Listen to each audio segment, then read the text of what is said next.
নেইমারের দল থেকে চলে যাওয়ার কারণে নেইমারের পারফরমেন্সটা আমার কাছে খুব একটা ম্যাটার করতেছিল না। আমার কাছে ম্যাটার করতেছিল নেইমার দলে থাকা মানে হচ্ছে এক্সট্রা একটা পাওয়ার থাকা।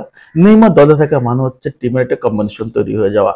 যেমনটা আমরা দেখি লিওনেল মেসি যখন আর্জেন্টিনা টিমে থাকে তখন কিন্তু টিমের একটা ব্যালেন্স তৈরি হয় এবং মেসি কেন্দ্রিক সবাই একটা অন্যরকম অনুপ্রেরণা পায়।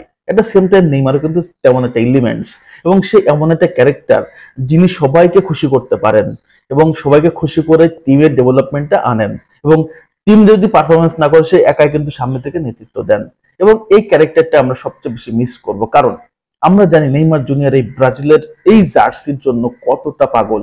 আমি মনে করি যে ব্রাজিল টিমে এই মুহূর্তে নেইমারের মতো অন্য কোনো পাগল এই মুহূর্তে নাই যে জার্সিটাকে ভালোবাসে এবং এই পাঁচটা তারাটাকে একটা ছয় অর্থাৎ হেক্সাতে পূরণ করার মতো এরকম জিদ বা এইরকম লেভেলের মেন্টালিটি কারোর আমি দেখি না।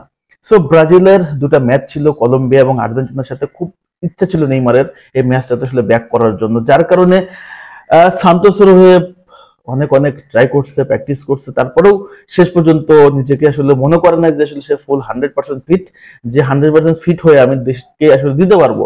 সে চিন্তা করছে যে আসলে আমি 100% ফিট না এবং 100% ফিট না হয়ে দেশের সাথে দেশেরও খেলা মানে আসলে দেশকে আসলে কি বলা, এটা একটা ক্রাইম এর সমান, যেটা আসলে নেইমার কখনো করতে চায় নাই এবং দেশের সাথে গাদ্দারি করার সমান।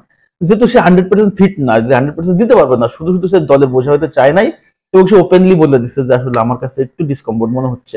সো এই যে নেইমারের ডিসকমফোর্টটা, আমরা সবসময় নেইমার নির্ভর ভাবেই আসলে থাকতে চাচ্ছি বা নেইমার থেকে বের হয়ে যে যাবো এমনও তো প্লেয়ার আসলে আমাদের থাকলেও ঝুলিতে সেই লেভেলের কোচ বা সেই মেন্টালিটির কোচ তৈরি হয় না যাদেরকে আসলে সে তৈরি করবে।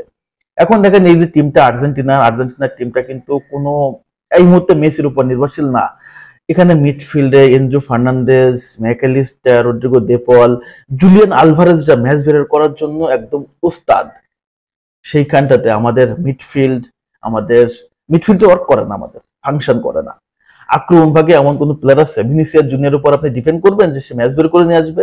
রদ্রিগোর উপর ডিপেন্ড করবেন সে ম্যাচ বের করে নিয়ে আসবে? রাফিনার উপর ভরসা করতে পারেন, কিন্তু বার্সেলোনার রাফিনা এবং ব্রাজিলের রাফিনা আসমান জমিন পার্থক্য আছে।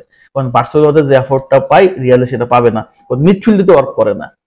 সো আপনি চিন্তা করেন যে এই যে রদ্রিগো ভিনিসিয়াস জুনিয়র উপরে যে আপনি ডিপেন্ডটা করতে পারেন না, কিন্তু জুলিয়ান আলভারেজ, লাউতারো মার্টিনেজের উপর সেটা করতে পারেন। তারা করে দেখাচ্ছে আর্জেন্টিনা টিমে। তাদের তাদের অ্যাকাউন্টেবিলিটি আছে, তাদের রেসপন্সিবিলিটি আছে, তারা দেশের জন্য, নেশনসের জন্য নিজেদেরকে উজাড় করে দিচ্ছে। এবং আলভারেজ যে লেভেলের ফুটবলার, আমি মনে করি তার যে স্পিড, তার যে বর্তমান পারফরমেন্স, ভিনিসিয়াস রদ্রিগো ব্রাজিল টিমে তার লেভেলের ফুটবলার না। ক্লাব পর্যায়ে হয়তো ভালো করতে পারে, বাট ন্যাশনাল ডিউটিতে ব্রাজিলের টিমের সাথে এবং আর্জেন্টিনা টিমের সাথে মিলান, লাউতারো এবং হচ্ছে আপনার এই জায়গায় Alvarez far far better footballer এবং মেসি না থাকলে তারা ম্যাচ বের করতে পারে। সো এই জায়গাটা আমরা নেইমারকে খুব মিস করে যাচ্ছি। একটা লিডার দরকার ছিল এবং তার সাথে যদি ক্যাসেমিরোর মতো একটা ক্যারেক্টার থাকতো, এই ব্রাজিল টিমটাকে আপনি যে কোনো সময় যে কোনো দলের এগনেস্টে জিতাতে পারতেন। সো আমরা এত এত এত আনলাকি যে আমাদের খুব বাজে একটা কোচ আমাদের ভাগ্যে পড়ে গেছে, খুব বাজে একটা কোচ। এখানে আর্জেন্টিনা খুবই লাকি, খুব লাভলি একটা কোচ তারা পাইছে এবং যে কোচটা আর্জেন্টিনার ফুটবল নেশনসটাকে আসলে অন্য মাত্রায় নিয়ে যাওয়ার জন্য কাজ করতেছে। আর সেখানটাতে আমাদের কোচ আমাদের ব্রাজিল টিমটাকে অন্য মাত্রায় তো দূরের কথা, কত নিচে নামানো যায়, কত নিচে নামানো যায় সেই জন্য তারা করতেছে। খুবই ডিসঅ্যাপয়েন্টেড, এই মুহূর্তে কিছু বলার নাই। তবে খুবই আফসোস লাগে এইখানটাতে যে একটা সময় ব্রাজিল কি ছিল আর এখন ব্রাজিল কি হয়ে গেল। আর নেইমার জুনিয়র ইনজুরিতে সবকিছু শেষ হয়ে গেল।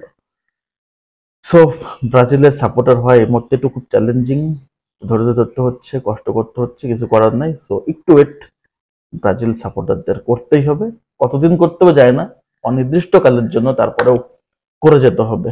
মন থেকে ভালোবাসি, হৃদয় থেকে ভালোবাসি, এইখান থেকে ভালোবাসি ব্রাজিল টিমটাকে। That's why.